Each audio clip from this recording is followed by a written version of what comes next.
The right to marry has long been accepted as one of many personal freedoms in our Constitution. Traditional marriage is considered to be a civil right. However, interracial partnerships challenge the idea of racism. The right to marry interracially is a right that has only recently become legal. The history of interracial relationships can be traced as far back as slavery, most of those generally based on slave owner or indentured servant situations. However, in the United States, anti-miscegenation laws, sometimes known as miscegenation laws, prohibited interracial unions of any sexual nature, specifically interracial marriage, cohabitation, and sex, and also criminalized those intimate relationships and marriages. These laws came about sometime in the late 17th century. One of the first recorded penalties for this statute happened in a Virginia colony in September 1630.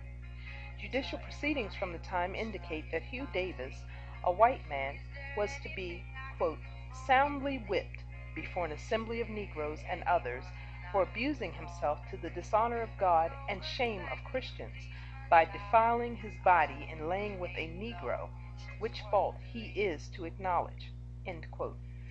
In spite of the establishment of these laws and the stiff penalties attached to them, interracial relationships continued.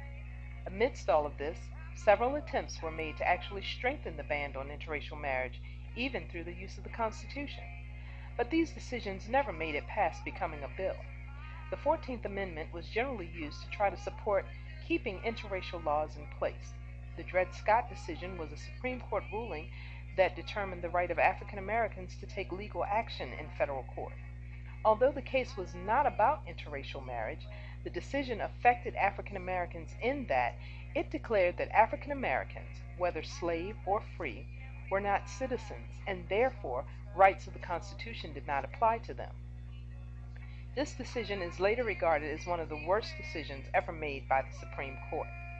This decision also helped justify continued enforcement of miscegenation laws. In June of 1958, in a small town in Virginia, a major change was about to take place. Richard Loving, a 24-year-old white man, and Mildred Jeter, an 18-year-old African-American woman, had only been married 10 days when they were arrested for breaking Virginia's anti-miscegenation law. The Lovings had married in Washington, D.C., where interracial marriage was legal, then returned to their home state of Virginia. Although Richard knew it was illegal to marry in Virginia, Mildred did not, and was under the belief that they were going to D.C. to get married only because the process was faster. Richard believed that it was still a legal marriage because it had occurred elsewhere. He didn't know it was a crime to leave the state to marry and then come back to Virginia. At trial, the judge found them guilty of a felony and sentenced each of them to 1 year. The sentence would be suspended if the couple moved out of Virginia, returning only to visit, but could never do so, quote, together or at the same time. The couple moved to Washington, D.C., to live with family, with Richard commuting to Virginia for work. This was taking a toll on Mildred, and at the suggestion of a relative, she wrote to Robert Kennedy, who referred her to the ACLU. The court battles finally ended with the U.S. Supreme Court in 1967.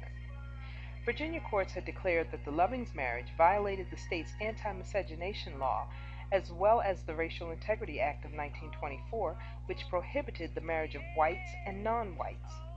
The Supreme Court held the unanimous decision that the law was unconstitutional.